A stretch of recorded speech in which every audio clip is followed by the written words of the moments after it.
It's Ashley from Bookaholics Anonymous, and this will be a book review on Fire and Flood by Victoria Scott. So,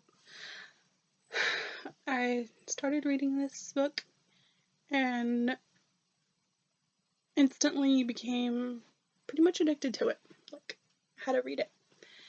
And that doesn't happen very often. I mean, yeah, I'll read books within a week or so, but sometimes, most of the time, or it just has to catch my attention to read it like straight through and like want to keep reading it and keep reading it until it's through and I've read it all. And Fire and Flood was one of those books for me because just it's got that thrill of wanting to know what's going to happen, and you're right along with the characters, and they're being chased by things, and they have these obstacles in their way. And so yeah, like I said, it's Fire and Flood, and it is actually about a girl who she finds something on her bed, a little box on her bed, inviting her to join. I believe it's the Brimstone Bleed, and she's not quite sure what it is, and she thinks it's her older brother making a joke and all this, and whatnot. And her dad sees it, and he tries to burn the little box so she doesn't know what it is and all this other stuff. And of course, well, she's in these games or whatever you want to call them. So he didn't do a very good job at getting rid of it. So she finds it and she realizes that she listens to it, and it basically tells her that if you want to join, at the end of this long race, you will get this cure for one of your family members, like, illness that they have, which would be her brother. And so she's this she decides whether or not she wants to do this, and of course she does, because he's her brother. She loves him, and she wants to do this. So, and then by what her dad does, that he doesn't want to do this.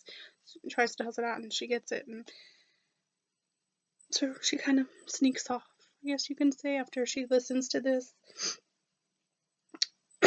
And from there it starts. They find these, it first tells them to go to this place, and she goes there.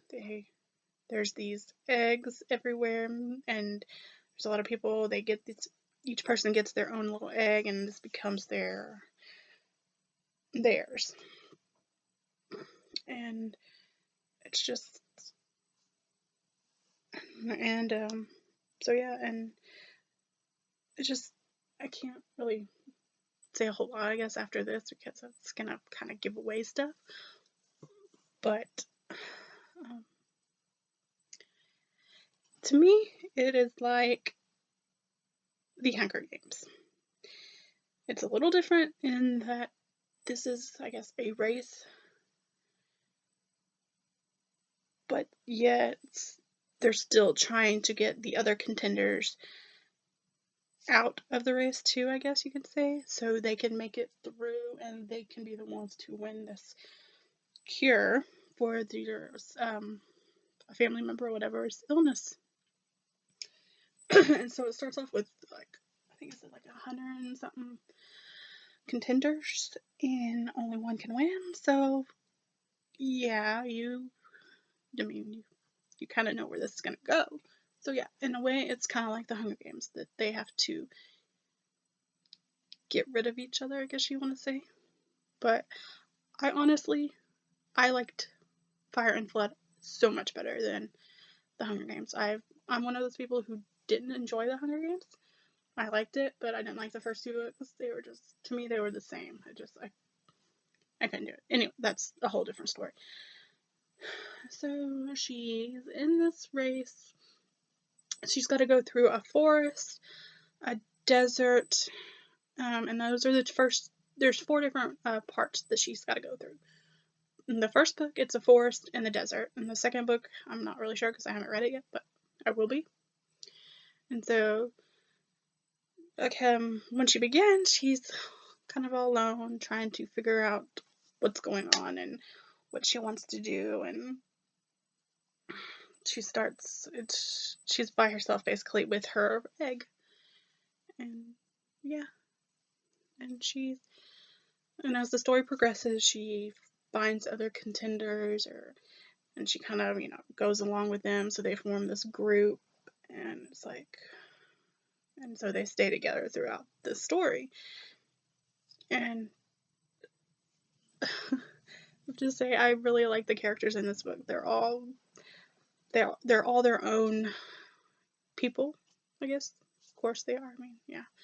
But and then they all work together to form, this group that gets themselves through these things.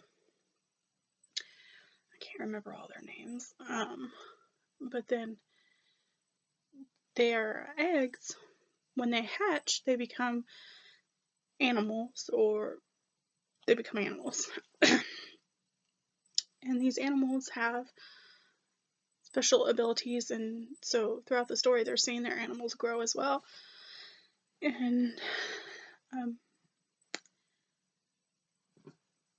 the animal that she has, she names it, and she forms this bond, which is so cute. And she has these feelings for the little animal.